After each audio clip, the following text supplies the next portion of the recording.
Welcome everybody to Beyond I Do. Thank you so much for hanging out with us today. And we have Nathan and Sanaz hanging said that so with excitedly. us. He was excited. I was excited. Someone 30 made us minutes wait. ago. Golly. I was excited 30 minutes ago for Nathan came late, but it's okay. He is here. And Am I the only one who had lunch? Yeah. Yes. we would have Well, got we- lunch if we Yeah, weren't we like, would've had we time. got to I film right now, was you know. keeping my wife posted. So Phil, No, your She was looking at your location wasn't location. moving. That's That's what it true. was. I was tracking your location on the way back. Stalking. Trying to get out there. I was Yeah. a little busy. Thank you, everybody. Yeah, Well, yeah, let's do an episode today. Sanaz didn't want to do it, but we get asked it all the Okay, time. all right. We get I just asked it thought- all the time. okay. It happens all the time. We've never done it on the podcast. So let's talk Let's talk about about it. financial arrangements in the marriage. We always got people who are engaged and they're doing premarital and all that. And they want to ask about it. And I know there are some other Christian relationship podcasts who have some insights that have stuff as well. So you were like, oh, it's pretty boring, but it's like, it's not really that boring if you're a person who genuinely wants to know. Okay. You know, so I guess people who are, if there's couples talking about it and everything Well, like because that. I then mean, they wanna know what in finances look reality, like. that's like one of the number one arguments. Oh, for sure. It's a top three Money. for sure. Yeah. Money. Okay. Yeah. Yeah. Top three. Divorce happens. money. Well, Yeah, you yeah. said one of the main. I'm like, yeah, you're right. It's Yeah. top three. Yeah, top three. Number one is communication. Number two is finances. Number three is Sex. I would yeah, put maybe. that. I would put Yeah, that- I'm drawing a put that blank up on there, what the top three are, but probably it is. Intimacy. It's something like that. Yeah, yeah. So, finances in marriage. So we'll start with Nathan and Sanaz. What do your guys' financial arrangements, Sanaz? What does your guys' Wonderful. financial arrangement look like? And is it shared finances? Is it one account, multiple accounts? How did you discuss it upon getting married?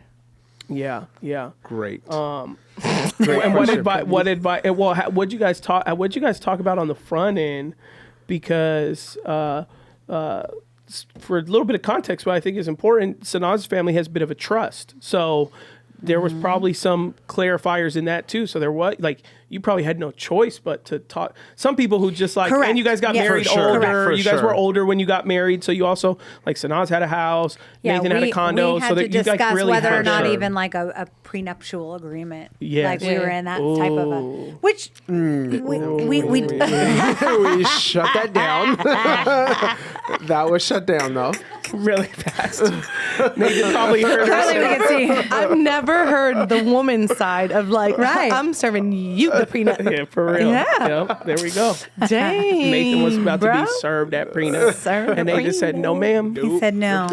I'm. He said, Did if you you want to serve marry him me, one, you though? take Did all you- No, the- no, no, no, no, Good no. We girl. just talked about it. No, we It was very talked- casual. no, we Like, do didn't you think talk we need a prenup, but- prenup? But like, yeah, I was like, no. It was more so, well, in the beginning, so I know that you asked a lot, but so like starting off, I think because what we were bringing to the table, her parents just wanted to know that I was like a legit trustworthy man of integrity. Yeah. And then to understand like because we talked before, like they are not religious whatsoever. So they had to understand or learn what was my job, like what Yeah. I did. Right. So they just wanted to know that their daughter was going to be supported and secure and that the household would be provided for, even though she was coming in with her own assets and to bring something to the table. They just wanted to know that I had a legitimate job and that I could support myself and that I was bringing something to the table. So that was more so from their angle when we got married, but they weren't expecting us to go into a prenup or anything like that. They were supported. So when we started dating and then when we got engaged, we knew that we were bringing assets to the table. So we just basically talked through like what were those assets and how would we utilize them like in the marriage. We talked as much as we could about like what our finances would look like. And then when we got married, I don't think we've even changed since we got married what that looked like. And so for us, we have separate and we have joint accounts. So well, our separate accounts are really not necessarily because we want to have our own money. yeah. Like I have a bank account that I opened up when I was 16 and my mom is on it. So in order for me to take it off, we have to go to the bank together. We just, in the last you 11 gotta years, take we just her never did and- it. So yeah. it just had, and it serves as just another account. But Yeah. Yeah. Yeah. So when I say separate, yeah, it's just different avenues of it. So we have our main joint checking account, where I have, obviously that's my main, because I pay the bills in the house. That's right. So no, I'm not saying that just works for us. Like dog. I pay the bills. So I'm paying all expenses, utilities, I'm paying credit card bill, all of that, right? So that's where the main checking account comes from. She has her own checking account, but I have access to that as well. So she supports the household in ways, mainly for the boys, their extracurriculars and stuff like that. Then we have joint savings accounts that we have, and investments that are all joint. So for us, we felt it was best that we work off of a joint account. Yeah. That she has access to, obviously. But again, I hold the primary access with the checking account. But we pretty much have a joint setup. So it's more so, because sometimes we still have conversations about his money and my money, but it has more to do with that we believed for our marriage it was important for us to have joint accounts and that our money is to be shared. However, the way that we split it up is that his paycheck pays for these things, the bills, the utilities, all those things, and then my paycheck pays for non-essentials, hence what he was talking about, like the boys or travel or shopping or things like that. Exactly. And so that's what worked for us. It took a few years for us to really navigate a good system that works. But that is where we stand today when it comes to our accounts. And even just a couple of days ago, we had a conversation about retirement and how much we want to put into the retirement. So we're constantly having conversations. We also have rules such as if anyone wants to spend a certain amount of money or more on something, that we have to let each other know before we make the purchase. Yeah. Other than that, you can go and buy yourself a $50 Right. or whatever. But so all of that is what works for us when it comes to paying our bills and our bank accounts. It's not necessarily for everybody, No, but not that's at what all. works for us. Because I know you guys you guys don't. operate off of more of a separate account. Yeah, the way we operate. It's the opposite of how this year. Not really the opposite. Mine is actually much more of the what I understand to be the Arabic culture, which is the wife's money is her money and the husband's money is the family's money. That's what I understand. It's a lot of Okay, Arabic. I've that taken sounds that on great. too. I didn't know that, but I'm That sounds wonderful. This year will I be might have a 9 bloodline. Yeah, this will be 9 years. This year will be 9 years us married, and Ashley got a good gig right there. and for the past 9 years, I've tried to figure out where Ashley's money goes. Sure. So She does support the boys. Oh, I pay for like 99.9% of the things that they Okay. do. So that's Matthias is household. extracurricular. That's household. All his clothes, all their clothes, expensive. their school, The anything the Jordans. school, the Jordans, yeah, all of that stuff. you're not. Not the food though. He just no. does the DoorDash. Mind you, and we've talked DoorDash about is this a on a podcast. She has access to all of my credit cards. There's duplicates on my credit cards Oh, I've with never her name on them. when it comes to the boys though, here's a good conversation, No. honest conversation. You've never bought the boys clothes or shoes. I will tell you that. Yeah, I believe that, but they're not. That's where their clothes. They're and not shoes getting go to. $4,000 worth or $1,000 worth of clothes and shoes a month. Not even clothes. They're getting stuff from. but it's okay. No, they're not. If you would look at what we just went shopping for. No, I know you're not, Ashley. Don't fudge it. No, they're not. I said 300. Oh, yes, okay, yes. okay. A couple $100 a month. Yes. I didn't say 3,000. No. You said but I said 4, and you said 3 or 4. And Oh, that no, was not the- 1,000. Bro, Yeah, bye. oh, gosh, no, no. heck No, that's why I was like, we have to have an intervention I if you're was like, spending that much money on your I was like, hold on. And they're going to grow out of it in 2 months. Yeah. Yeah. No, but we've had this honest conversation that I have a problem. Well, we didn't have the conversation, but I do have a problem with the firm Right. and Afterpay. Yes, you went Right. viral I went talking back- about yes. Affirm and well, Afterpay. because, and I'll tell you this, I've made big purchases on Affirm because they're monthly payments. So we have bought the boys an expensive bed, which I still pay for. We've bought our couches. We've bought our furniture. So those are things we bought, like our TV things. Yeah. Those are expensive things that I have put on to where the payments go to. So it's literally like And we only like will only affirm bills. something if it's 0% Yes, interest. yes, we won't. yes, But I mean, yes, you yes, guys yes. are on one accord with that. Oh yeah, Same page. I won't. Yeah. On those big purchases, I'm like, is this something that you're okay with me Yeah. purchasing because it's for the home, House, right. And this is you're knowing that my money is going out towards that. Yeah. So literally, 2,000 of it is going towards paying those Yeah. off as far as what that looks like throughout For obviously sure. the months. But we do. He did bring to me at the top of the year though. He goes, was it last year or this year? I can't remember. I don't know He what you're goes. saying. He goes, do you want to join accounts? And I was like, oh, no.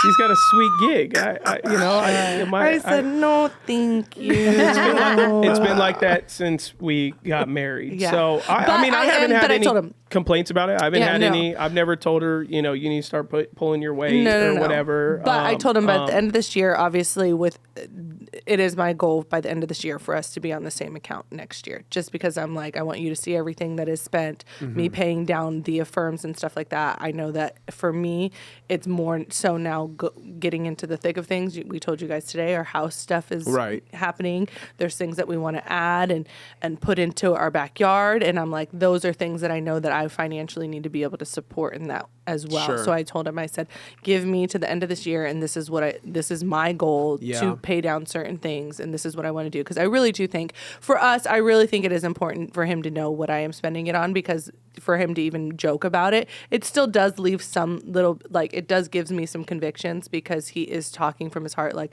oh, she has a nice gig, when I know the weight of it and the stress of it and the pressure of it is a lot. Because I'm sure there's a lot of men out there too that feel that weight of their spouses, of like, yeah, you're supposed to supply all the needs, blah, blah, blah, blah, but don't ask me what I'm spending my money on. You just bring in your money, make sure the house is done, make sure Yeah. the utilities are on, make sure all of that is done. But I'm going to keep my money. And it seems selfish. And it does. Like Yeah. now, It is. like it It is. is. It is. So from I know women, yeah. and in society, you can joke as a woman and being like, my husband's money is, my money's my money, and my husband's money is my money. Yes. But yeah, if you Yeah. are equal and then you want to be equal partners and all these right, things. It's right. like, if you really want to add to the household, how are you adding to the household? Now, granted, it doesn't have to be, and we've talked about this so many times, it doesn't have to be dollar for dollar. Right, But it has to be at some point, everybody in the house has to take accountability, because if you don't, then what ends up happening is you don't really see how your spending is affecting the family. Right. And right. how much more, like, hey, if you saw the bigger picture of everything, then maybe you wouldn't be so quick to spend your money if you knew how hard and how Right. much is going out of my money. Right. And so sometimes it's nice to see the bigger picture in all of it. Right. Absolutely. Yeah, that's a great point. Go ahead, babe. Give it to No, me. you guys are giving great viral content comments for us, because you're criticizing women, and that always that's does very well on TikTok and Instagram. Hearing other women criticize other women, it's always very good. It always does very good. No, but I mean, yeah, I highly recommend to most people to merge their finances. It's going to save you a lot of headaches. The data suggests that couples that merge their finances have less likely of divorce. So there's an actual correlation to divorce of separate finances. And so not many couples have probably the maturity, maybe some work ethic or whatever it may be, to make up for it. And that's kind of how I've always treated it, is like, Yeah. if we needed more money or we needed to extend our budget, I would just go bust my butt Right. and figure Right. out how to do it. And I'm okay. I can carry that. That's my makeup. I enjoy working.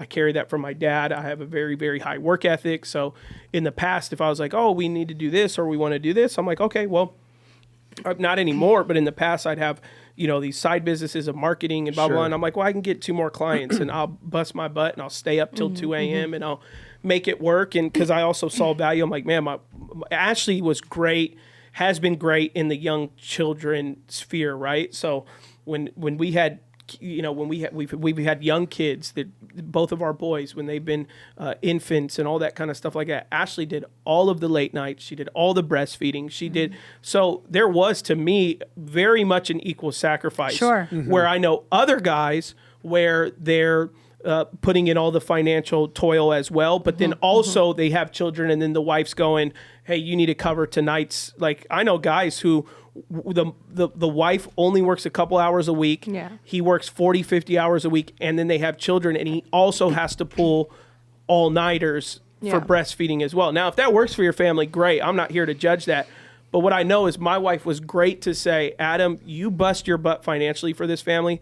I will get up at 1, 3, 5 a.m., whatever, because you need to be alert when you go to work. Or, or you're staying up late and taking on another job, which I would do. I'd have these marketing companies, and I'd work for clients too, and I was doing both at the same time. And she'd tell me, don't just sleep. When the boys cry, I'll get them up, I'll breastfeed, you get rest because you're holding it down for the house.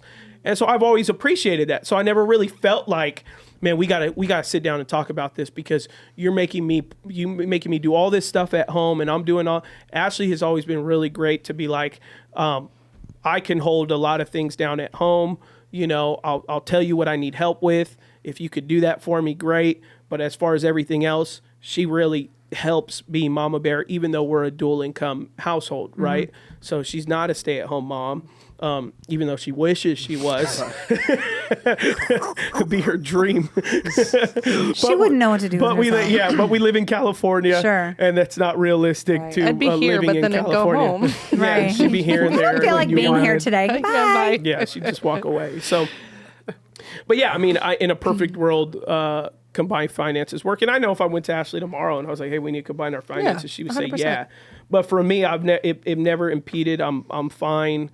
With me covering everything and 90% of everything for the house. Like, I've always been good with that. Right. But yeah, I know for a fact, if we had merged it, would we find money out of nowhere, in months to come? For sure. Yeah. But again, we've gone through 9 years of this habit.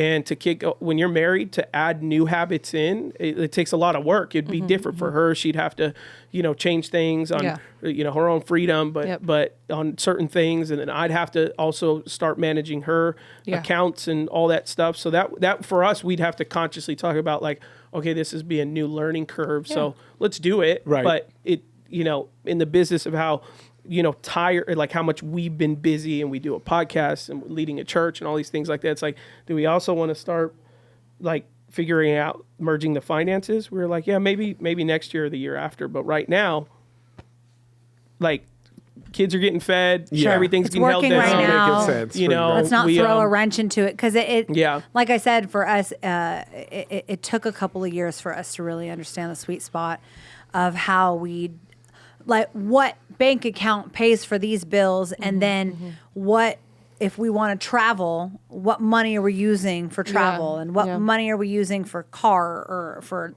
this or for groceries? Like, all of those things we had to figure out, and it was trial and error. And so, but here's a question though. If you were to have joint bank accounts, do you believe that one spouse should be the one that takes care of the finances, that manages the finances? Yeah, it would have to be Adam, because then Adam, 100%. Well, just generally, like, do you think If I died tomorrow, Ashlee would not know what to do. No. She 100%. She don't know what a water bill looked like in our household. She I don't know know where what a they're gas at. bill They're on my table. Yeah. I can open them. Yeah, but she wouldn't know what's what. She wouldn't know. But no, yeah, I think that's a great question. I think It is. one person, like growing up in our household with me and Nathan, with our parents, my mom managed the money. So that was penny. not every penny. My dad. My dad would ask her how much. Hey, I want to buy this. How much money do we have to buy that? And she was stay-at-home mom too. My dad was the only one who worked, and then eventually they became a dual income household. But for most of our childhood, she was stay-at-home mom. Right. It was one income family. So my dad, back then they had physical checks. So he'd bring the physical check home. He'd bring it to mom. I remembered it was tax season every year because my mom, for about a month and a half, would have our kitchen table full of check check and balances from her checks and all her receipts probably and all still that has stuff. them Well, from she those- still does that. I just didn't want to. No, she still has those them. receipts. Yeah, Oh, saves for them sure for she does. every year. But she still does her taxes that same way. yeah. She balances her checkbook. Good and for her. everything like that. Hey, if it ain't broke, don't she's fix it. if she's figured it out that way So for years. So I don't think it's a male female thing. I think it's whoever has the aptitude and ability to manage the finances, Right. and whoever's probably the most financially conservative should manage I think it. that's important. Yeah. Yeah, for sure. And in America, like with two people, none of you might be financially conservative, but hopefully Right. one of Yeah. you Yeah, is a little bit more bit. than the other, and that's how it ought to be. So in our makeup, it would be me, even though I'm not the most financially conservative at the same time, but I am the most out of me and her, or I'm the most business acumen between Right. me and her. Whereas we grew up, mom did all that, Yeah. and dad just was like, hey, we want to go to vacation. Save us $2,000 to go on vacation. My mom would be like, okay, and she'll, and that's not to save and say put that away the to other have it. spouse couldn't learn it if they desire it, like how your mom did. Your dad most definitely can desire it, and obviously when the conversation arises between you and I at the top of the year or next year, whatever you say, is we can talk about it and saying like, hey, you guys probably did. Like, hey, what does it look like for the utilities this year? What does it look like? Where are we saving? Where are we losing? Where should we put money? Where should we invest the money? And so I think that is just healthy conversations as well to have all the time of just growing your knowledge to say too, like, obviously when we have the joint account, it's like, okay, Ashlee, just be mindful at least. Because I'm sure even your guys's, you're still mindful of the bills that are going out. Sure. You still know the water bill. I'm very conservative in my spending. Very conservative in my right. spending. I'm more conservative in my spending than Nathan is. Right. However, he is More type A. I he's have very the type A in the Detailed. I have the sense that diligence he, and the detail oriented up to want to Detelligence. I like that. And then Ooh. detailed. I A didn't say detailed. Detailed. Intelligence. I didn't That's a mean new that. word. The It's not a real word. It's not a Oh, real I was word. going to Very nice lock word. that Don't use it. I in. meant Detelligent. detailed oriented Hey, I love it. to want to track and know where all my money's going. Yeah. Absolutely. Yeah. Absolutely. No, But I it works remember- for us. But I think either way, like we said, it's neither option is right or wrong Right. at all. But I think it all comes down to the communication. Mm-hmm. So we started early on. You guys led into the marriage Mm-hmm. with that agreement. We talked through it, but you guys would know there's probably so many that are having conversations once they get married and then try to figure it out Mm-hmm. Right. rather than making Yeah. it a part of that engagement Right. process Well, leading into I the would marriage. ask. I'm sure a lot of people are saying this too because, blessed enough, neither of us came into the marriage with debt. We did not For have sure. school debt. yeah. We did not have natural That's a debt. For We sure. did not have, and then maybe we had like 2 credit cards at the time. Yeah. Like they were Yeah. $500, $600, Yeah. but nothing to the extent of like right when we came in our marriage, were we in a financial struggle? Sure. At and all. you have to think about that. If you're getting married and you're getting married to somebody who has a lot of debt, that is debt that you're going to be carrying, and you have to have a plan. yeah. You have to. You cannot just be rosy and butterflies. And I'm getting married, and yeah, he has debt, or yeah, she has debt, but we still want a nice wedding, and we still want a Yeah. honeymoon, and we still want to move. And we're not going to move in with our parents. We're going to get an apartment. We're going to do all these things, and you're going to run up debt. And now you both are just in a hole that you can't get out of because you guys haven't had those conversations. This is really important to have those conversations before you get married and have Yeah. a plan to get yourself out of debt right off the beginning. So then I'd ask you this: do you think debt, like school debt, hinders a relationship, or Yeah, getting I mean, the marriage? data suggests Yeah. so. So Before marriage, like, should that be a real conversation? Like, hey, Well- I have school debt. Should we get married now or after debt is paid off? Well, I think more than anything, you just have to know that it will. I think the data suggests it's either 30 or 40. I think it's 40 because I don't have it on me, but I preached sermons on it before that series I did years ago Yeah, yeah. in terms of sharing data, which will be in my book that eventually, Lord willing, will come out. So I think it's 30 or 40,000. That is the tipping point that will create issues in your marriage going into a marriage. It's either $30,000 or $40,000 worth of debt. So yeah, if your student loans is anywhere above $30,000 or $40,000, then it more than likely, because $30,000, $40,000, that's enough that's basically what you're paying it in school debt. It's basically probably a car payment a month. So you have a third car in the driveway basically every single month with a 30 grand, 40 grand debt with interest and all that kind of stuff like that. So that's about that threshold. $10,000, $20,000 worth of student debt, that's a $150 payment, $200 payment.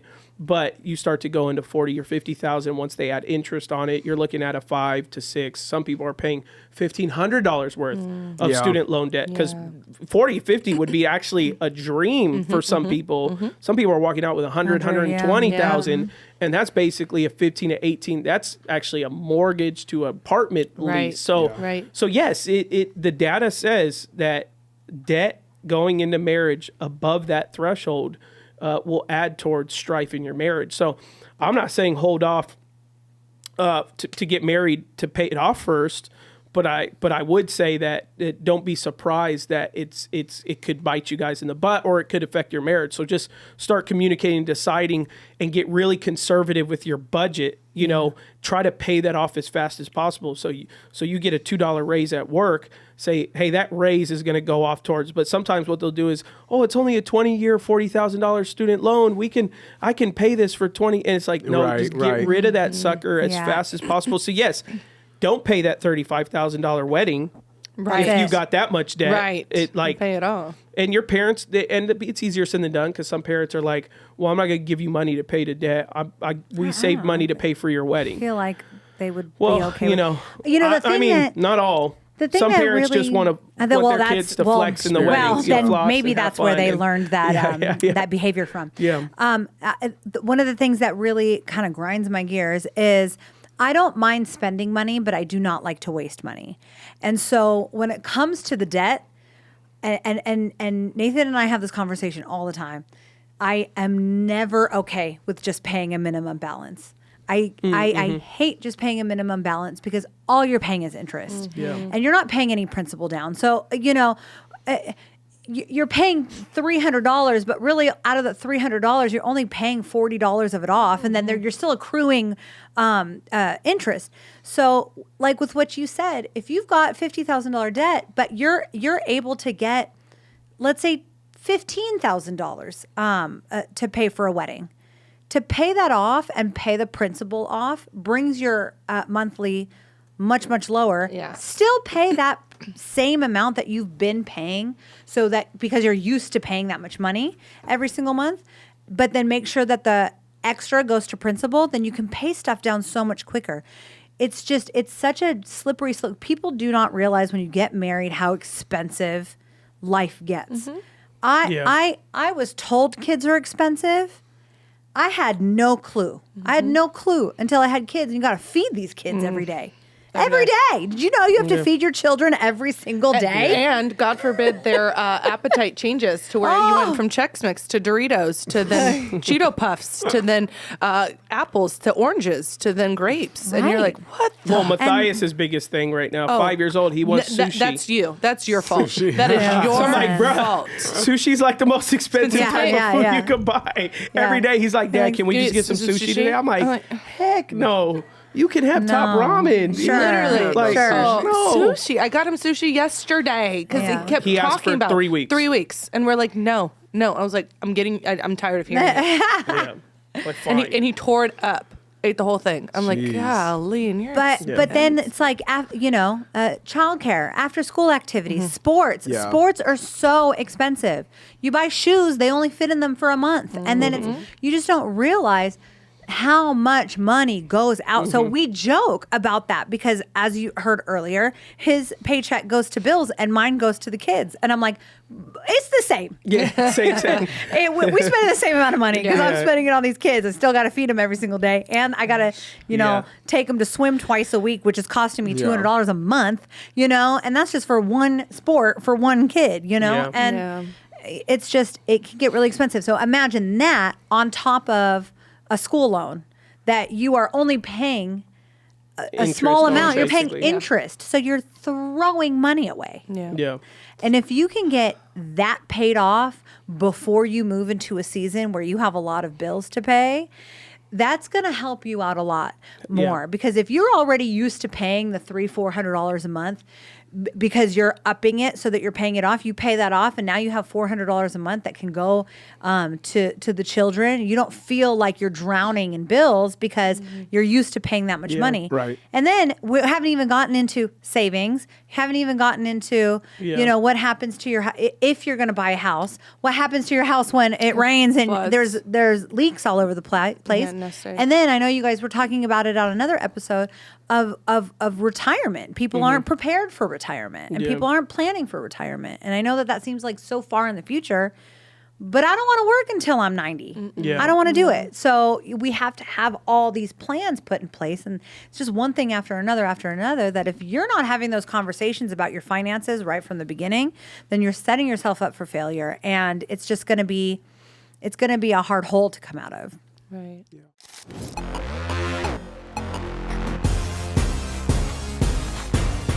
All right, everybody, welcome to our advertisement. Yeah. So you're watching our episode. We did a short break. Yep.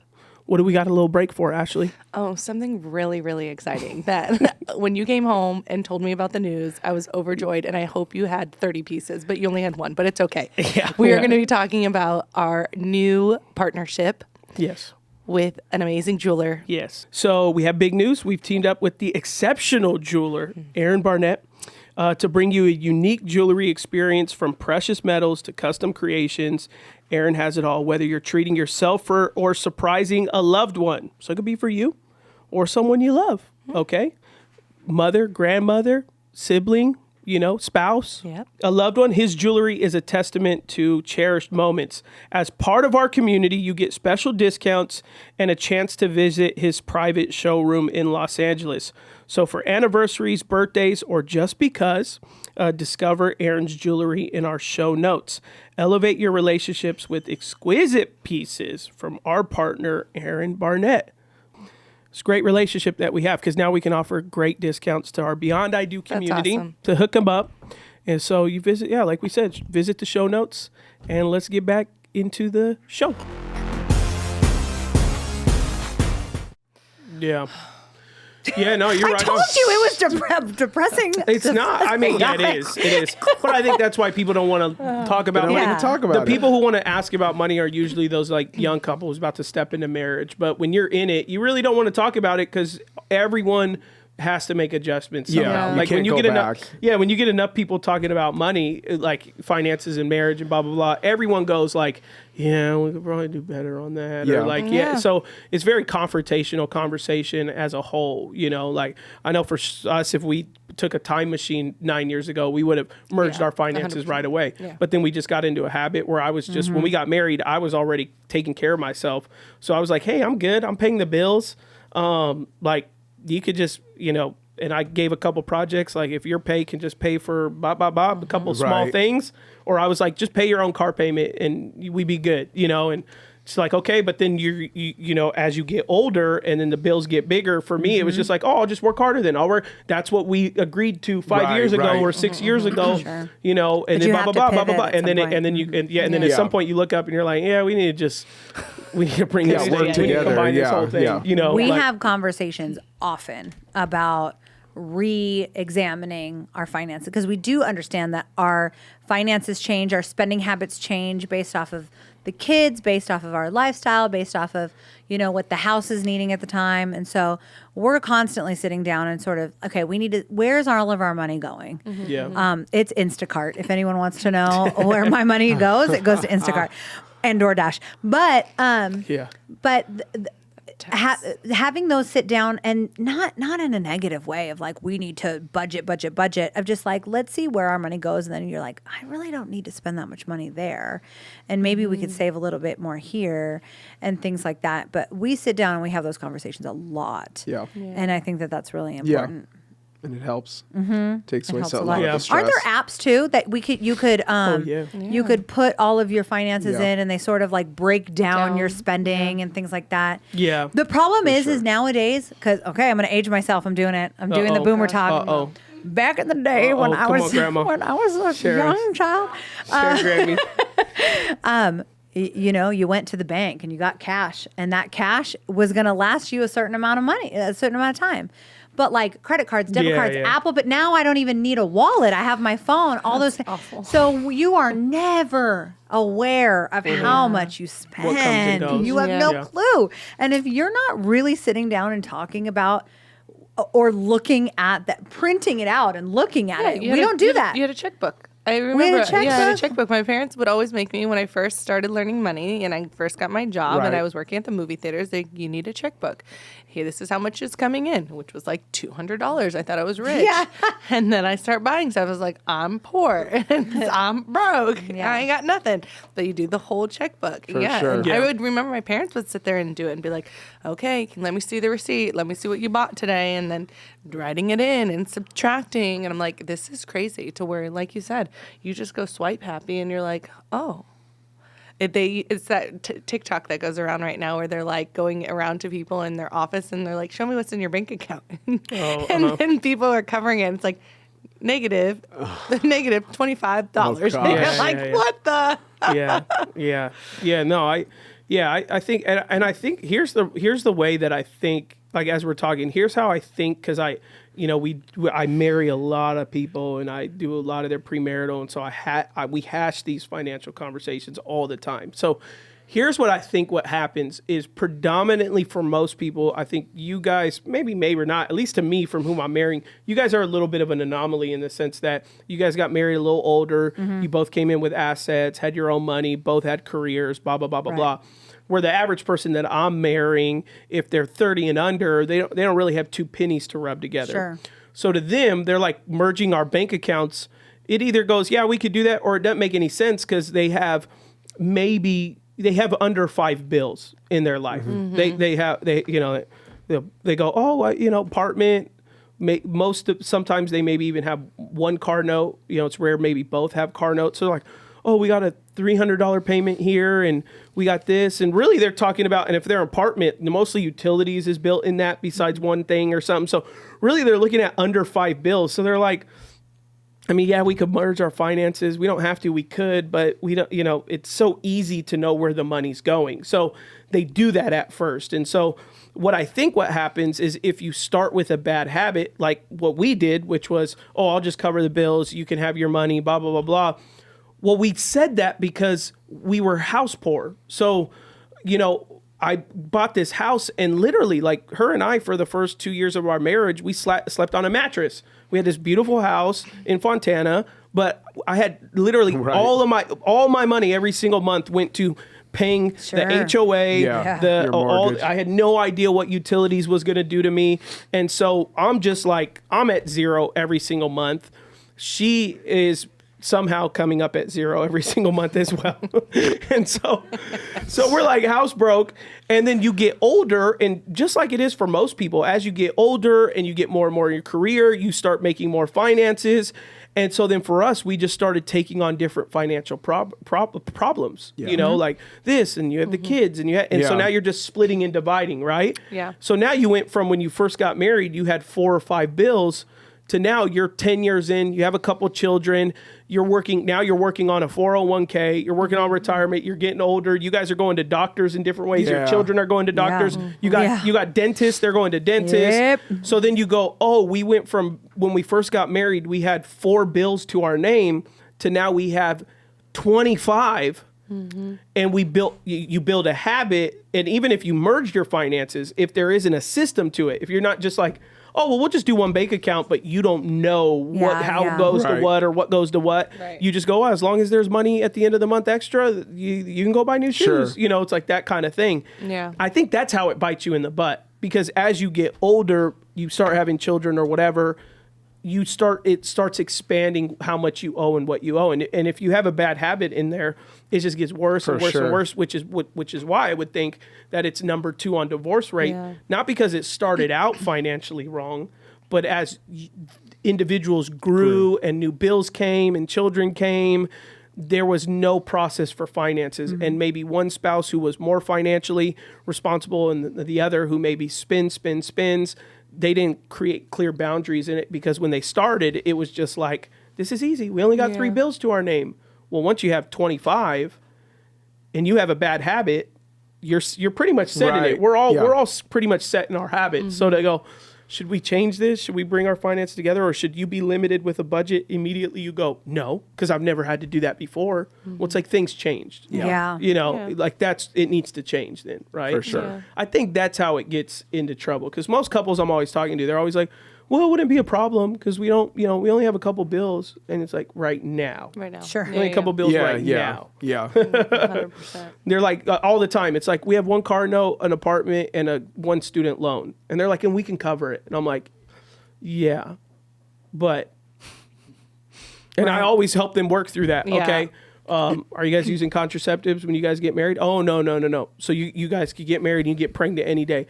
Yeah. But we don't plan on doing that. Well, how don't you plan on doing that? You Right. know? And I talk through and I go, do you know you having one child is drastically going to change your financial life 100%. right away? Do you guys know that? You know how expensive diapers Well, are? I mean, there's like this loose idea. Sure, So I always then try to run it out a little bit. Like, hey, let's fast forward maybe about 2 or 3 Yeah, years. that's good. You think It's y'all important. can handle 1 or 2 kids Yeah. within the first 3 years? Well, we don't plan on doing that. Yeah, none of us plan on a lot of things. Sure. And it happens. And I always tell them, this is how it normally happens.